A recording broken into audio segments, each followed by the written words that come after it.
मैं doctor Vikrant Deshmukh, Nagpur chest centre Dhantoli और रेस्पिरा hospital Ramdas पेट, जो कि एक डेडिकेटेड कोविड सेंटर है, वहाँ पे एक चेस्ट स्पेशलिस्ट करके प्रैक्टिस करता हूँ और हम कोविड पेशेंट्स में ट्रीटमेंट दे रहे हैं। सर, फाइब्रोसिस ये जो बीमारी है आजकल बहुत चलन में है, यानी बहुत प्रचलित हो रही है। मैक्सिमम नंबर ऑफ इसके देखे जा रहे हैं। क्या होता है फाइब्रोसिस का, किस तरह से बताइए।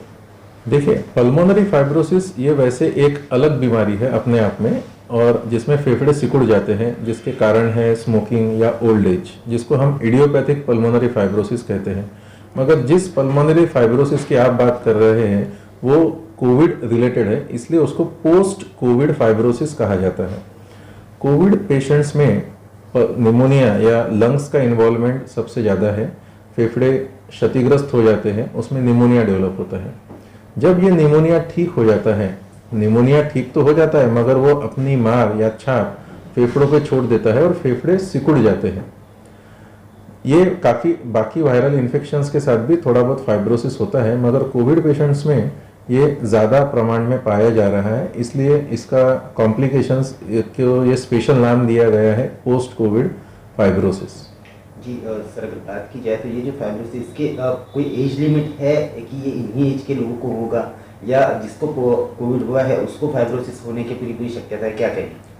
देखिए, पोस्ट कोविड फाइब्रोसिस के जो एज ब्रैकेट है ऐसा कुछ फिक्स नहीं है, मगर जो ओल्ड एज है और जिनके फेफड़े पहले से ही क्षतिग्रस्त है, जैसे स्मोकिंग की वजह से, जिनको पहले से ही फेफड़ों की कोई बीमारी है, उनमें ज़्यादा पाया जा रहा है।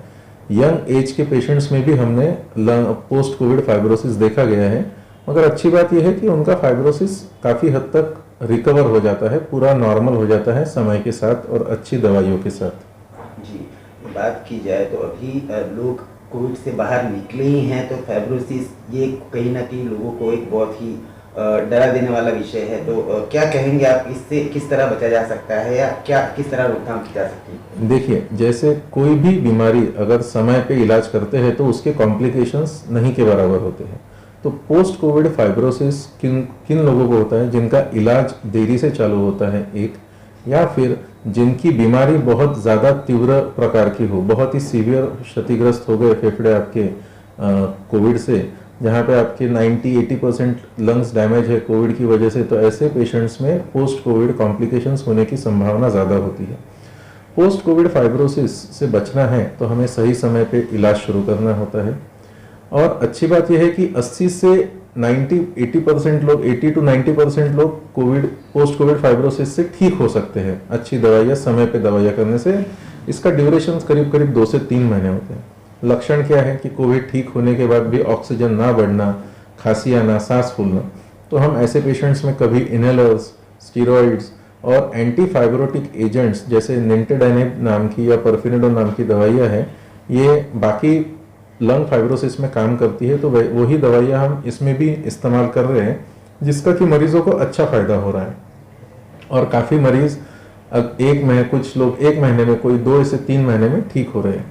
बहुत ही कम मरीज है जिनके लंग्स पूरी तरह ठीक नहीं हुए हैं, मगर उनके दूसरे कारण होते हैं लंग्स डैमेज होने के। आपने इसे बताया कि 80 से 90% लोग ठीक हो जाते हैं, तो वो जो 10% लोग हैं वो किस कैटेगरी के हैं जो ठीक नहीं होते, क्या कहेंगे? मैंने पहले भी बताया है कि जिनके फेफड़े पहले से ही डैमेज है या जिनका निमोनिया 80-90% लंग्स डैमेज है, तो इनके फेफड़े परमानेंटली सिकुड़ जाते हैं। तो जो ओल्ड एज होते हैं, जिनको पहले से ही लंग्स की प्रॉब्लम होती है, ये लोग जल्दी रिकवर नहीं करते हैं, या इनको शायद वो कभी कंप्लीटली रिकवर ना भी करे।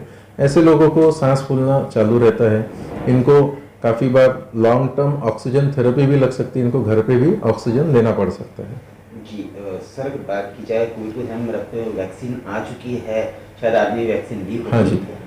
वैक्सीन किस हद तक के सेफ है, क्या कहें? देखिए, जैसे बाकी वैक्सीन है, आजकल जो टेक्नोलॉजी है तो वही टेक्नोलॉजी बेस्ड वैक्सीन बनी है। अलग अलग 2 टाइप की वैक्सीन है, और बाकी जैसे एंटी वायरस वैक्सीन हम लगाते हैं, तो वैक्सीन के बाद जो मामूली कॉम्प्लिकेशंस जैसे कि सिर्फ फीवर या बॉडी एक, यही पाए गए हैं। ऐसा वैक्सीन रिलेटेड कोई डेथ या कोई मेजर साइड इफेक्ट अभी तक पाया नहीं गया है। तो वैक्सीन कम्प्लीटली सेफ है, हमने भी लगाया है, हमारे फैमिली मेम्बर्स ने भी लगाया है। तो वैक्सीन अभी तक तो नियरली सेफ है। इसका इफेक्टिवनेस का जो एक पैमाना है वो हमें अगले 2 से 3 महीने या 6 महीने में ही पता चलेगा, क्योंकि वैक्सीन लगाने के बाद आपको 6 महीने से साल भर तक अगर कुछ होता नहीं तो इसका मतलब वैक्सीन सक्सेसफुल है।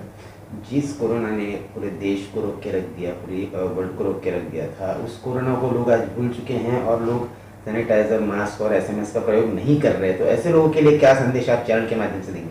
आपने ठीक कहा है। जिस तरीके से सितंबर और अक्टूबर में मरीज डर के मारे कोरोना का इलाज जल्दी समय पे करते थे, वो अभी कोरोना से नहीं डर रहे हैं। कोरोना ये एक कॉन्टेजियस बीमारी है, एक से दूसरे को जल्दी फैलती है, जिसमें कि बूढ़े लोग फंस जाते हैं, वो ज़्यादा क्रिटिकल हो जाते हैं। तो हमें मास्क का उपयोग करना ज़रूरी है, सैनिटाइज़र का उपयोग करना ज़रूरी है। भले ही आप वैक्सीन लगा लें, ठीक है, तो इसका मतलब ये नहीं कि आप सैनिटाइज़र और मास्क ना लगाएं, तो वो फिर भी उसका उपयोग करना उतना ही ज़रूरी है, भले आप वैक्सीनेटेड भी हो जाए। तो ये आने वाला समय ही बताएगा कि हम कोरोना से कितना सुरक्षित है, क्योंकि अभी केसेस फिर भी बीच में बढ़ जाते हैं। लोग शादियों में जाते हैं, वहाँ पे मास्क का उपयोग नहीं किया जाता या फिर सैनिटाइजेशन उतना नहीं हो पाता है लोगों से, तो वहीं से 7-8 लोग एक ग्रुप में पॉजिटिव आ जाते हैं, उसमें से कोई क्रिटिकल हो जाता है और सारी प्रॉब्लम्स फिर वापस बनना शुरू हो जाती है। और कोविड इसलिए आप देख रहे हैं कि कभी नागपुर में 150 आ गए थे पेशेंट्स कभी, और अभी वापस से 300 350 आ रहे हैं। तो यही कारण है कि लोग उसकी एहतियात जो बरतना चाहिए वो कम बरत रहे हैं। जी सर, अगर चेस्ट से संबंधित कोई भी तकलीफ अगर है किसी को, तो वो आपसे किस तरह संपर्क करके अपना इलाज करा सकता है या परामर्श ले सकता है, क्या कहेंगे? सर, हम यहाँ इलाज और परामर्श के लिए नागपुर चेस्ट सेंटर में उपलब्ध होते हैं, तो वो कभी भी यहाँ पर आ सकते हैं। नागपुर चेस्ट सेंटर ये धंतोली में है, और डॉक्टर विक्रांत देशमुख अगर आप गूगल में भी सर्च करते हैं तो आपको यहाँ पे संपर्क हो जाता है।